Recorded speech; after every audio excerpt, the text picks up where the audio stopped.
Something extraordinary is happening in the world of money right now. The same governments that spent years calling Bitcoin a scam, that warned their citizens to stay away from cryptocurrency, are now quietly buying it. The United States government holds billions of dollars worth of Bitcoin. El Salvador made Bitcoin legal tender. The United Arab Emirates, Singapore, Japan, and several other major economies have developed formal crypto regulatory frameworks that treat digital assets as legitimate financial instruments worthy of institutional investment. And the question that millions of ordinary people are asking is the same question they have been asking since Bitcoin first appeared in 2009. What actually is this? Why does it have value? And should I be paying attention to it? Today, we are going to answer those questions. In plain English, without the hype and without the fear, just the honest, simple explanation that everybody deserves. Stay right there. What is up, everyone, and welcome. Welcome to My Forever Gem, the channel where we give you the real story, the full picture, and never waste a single second of your time. If you are new here, hit that subscribe button right now and join the Gem family. Now, let us get into the crypto story, because understanding what it is has never mattered more than it does right now. Important disclaimer: this video is educational commentary only. It does not constitute financial or investment advice. Cryptocurrency is a highly volatile asset class. Never invest more than you can afford to lose. Always consult a qualified financial advisor before making any investment decisions. Past performance does not guarantee future results. Let us start from the very beginning. What is cryptocurrency? Cryptocurrency is a form of digital money. Unlike the pounds, dollars, or euros in your bank account, which are issued and controlled by governments and central banks, cryptocurrency is created and managed through computer code running on a network of computers distributed across the world. The most important innovation that makes cryptocurrency possible is called blockchain technology. A blockchain is essentially a digital ledger, a record of every transaction ever made, that is stored not in one central location, but across thousands of computers simultaneously. Every time a transaction happens, it is verified by the network and added to the ledger. Once it is added, it cannot be changed or deleted. It is permanent and transparent. This matters because it solves a problem that previously required trusted third parties, banks, governments, financial institutions, to manage. The problem of trust. How do you transfer value from one person to another without needing someone in the middle to verify that the transfer is legitimate? Blockchain solves this problem mathematically. The code is the trust. Bitcoin was the first cryptocurrency. Created in 2009 by an unknown person or group using the name Satoshi Nakamoto, Bitcoin introduced the concept of a decentralized digital currency. No central bank, no government, no single point of control. Just a network of computers following the rules of the code. Bitcoin has a fixed maximum supply of 21 million coins. This is written into the code and cannot be changed. This scarcity, the fact that there will only ever be 21 million Bitcoin in existence, is one of the primary reasons many people view it as a store of value similar to gold. You cannot print more of it. You cannot inflate it away. The supply is fixed forever. 6. Announced 2009, thousands of other cryptocurrencies have been created. Ethereum, which is the second largest by market capitalization, introduced the concept of smart contracts, programmable agreements that execute automatically when certain conditions are met. This opened up an entirely new world of applications beyond simple currency: decentralized finance, non-fungible tokens, decentralized applications, and much more. So why are governments investing in crypto now, after years of skepticism and warnings?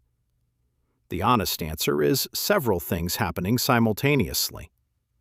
The first is the maturation of the asset class. Bitcoin has now existed for over 15 years. It has survived multiple crashes, regulatory crackdowns, hacks of exchanges, bans in various countries, and every form of negative pressure imaginable. And it has not gone to zero. After each crash, it has recovered, typically to new highs. This resilience has forced even its most skeptical critics to acknowledge that it is not simply going to disappear. The second is institutional adoption. When major financial institutions, BlackRock, Fidelity, J.P. Morgan, began offering Bitcoin investment products to their clients, the signal to governments and regulators was clear. This asset class has moved beyond speculation. It is being treated as a legitimate investment by the most sophisticated and most regulated financial institutions in the world. The third is the Bitcoin ETF approval in the United States. In January 2024, the U.S. Securities and Exchange Commission approved the first spot Bitcoin exchange-traded funds. This was a landmark moment. It allowed ordinary investors to gain exposure to Bitcoin through regulated financial products without needing to hold the actual cryptocurrency. Billions of dollars flowed into these products within days of launch. The fourth is geopolitical positioning. Countries that hold significant Bitcoin reserves gained potential influence in a financial system that is increasingly recognizing digital assets as legitimate stores of value. The United States government, which accumulated Bitcoin through seizures from criminal cases, has made policy decisions about whether and how to treat those holdings as a strategic reserve. This signals a fundamental shift in how governments think about the asset. Right here. Because this is genuinely complex and important, hit that like button right now and subscribe to My Forever Gem. We cover the financial and tech stories that actually affect your life in plain language. Drop a comment and tell me, do you own any crypto? Are you curious or skeptical? I want to hear from our community. Now, back to the explanation. What are the different types of cryptocurrency and what do they do? Bitcoin is digital gold. Its primary use case in 2026 is as a store of value, something people hold as a hedge against inflation and currency debasement. It is the most widely held, most widely recognized, and most regulated of all cryptocurrencies. Ethereum is the programmable blockchain.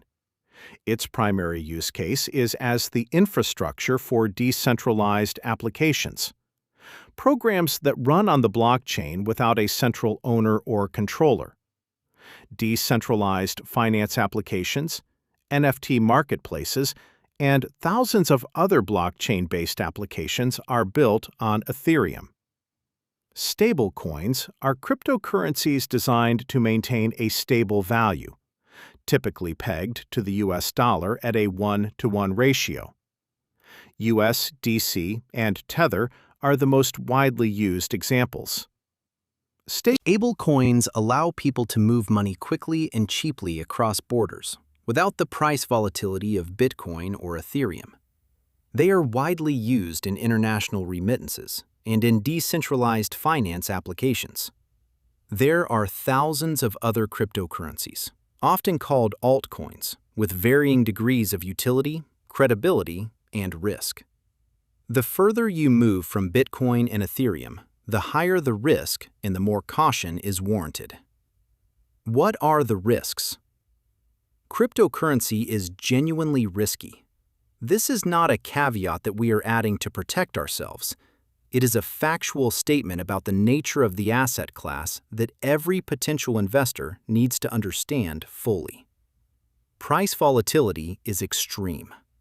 Bitcoin has lost over 80% of its value multiple times in its history, and recovered each time. But those losses are real and devastating for people who bought at peaks without the financial resilience to hold through the declines. Regulatory risk is real.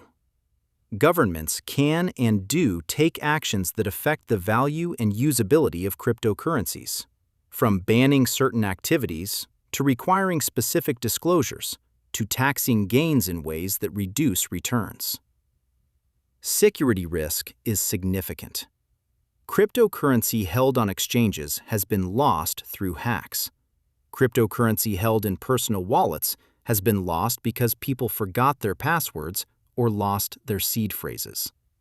Unlike bank deposits, there is no insurance and no recovery mechanism if something goes wrong. Scam risk is extremely high. The cryptocurrency space is unfortunately full of fraudulent projects, pump and dump schemes, fake investment opportunities, and outright theft. And Yuan telling you that a specific cryptocurrency is guaranteed to go up, or that you can earn guaranteed returns by investing in a specific platform, is almost certainly lying to you. So what should you actually do with this information?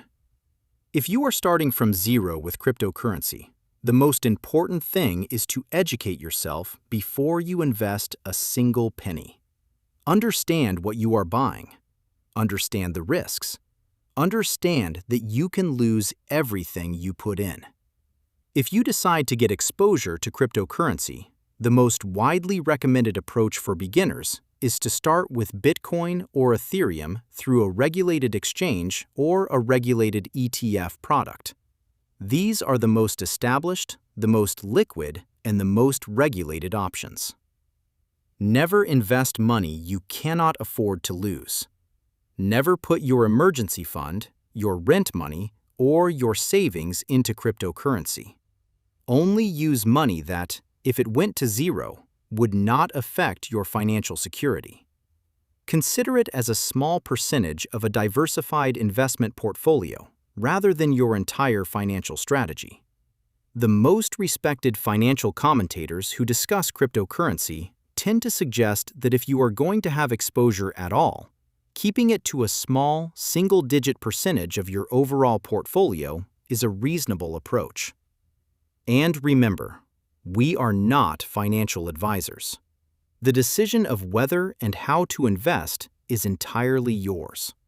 Please do your own research and consult a qualified professional before making any investment decisions.